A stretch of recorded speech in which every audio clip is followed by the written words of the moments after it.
This is the smallest and least expensive Volvo in the world. It's going to start at $36,000, and once that base model arrives, it's going to be nearly $8,000 less expensive than the least expensive Tesla. This Volvo isn't just less expensive than a Tesla, it's also nearly $5,000 less expensive than Kia's cheapest EV in America, the Niro. How did Volvo do it? Well, first up, it's made in China. Yep, China. Although Volvo claims that when production moves to Belgium for the North American market, that the price tag will remain basically the same. We'll have to wait and see if that's true though, but let's talk about how that might actually be possible. First off, there is the size.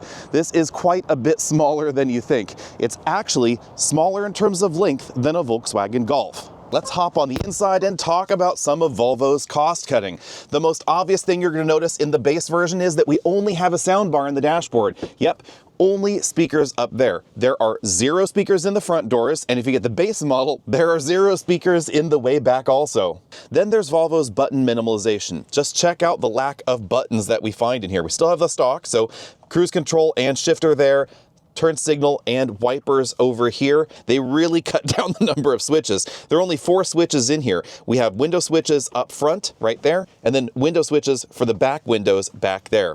We have a Qi wireless charging pad, just one there, that also doubles as the key card reader because the base model is not going to come with anything other than RFID keys. Center console does not open up. We also have a lot of harder plastics. So this armrest here, technically it's semi-squishy, but it's a really firm plastic. And then we have this sort of epoxy garage floor texture on the dashboard.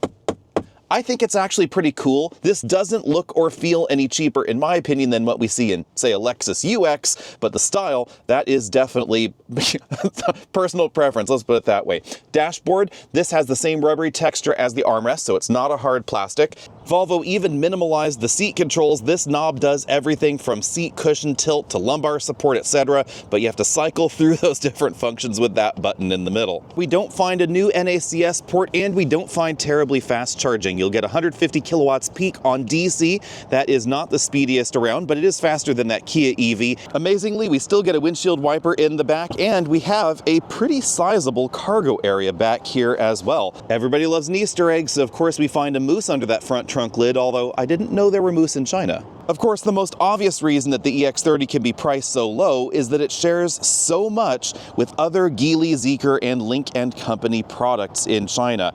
And that is likely going to continue even when production moves to Belgium. So it may be built in Belgium, but you can bet that that model is still going to have a huge percentage of Chinese parts content. According to the window sticker, this one is 100% China, absolutely 0% anywhere else.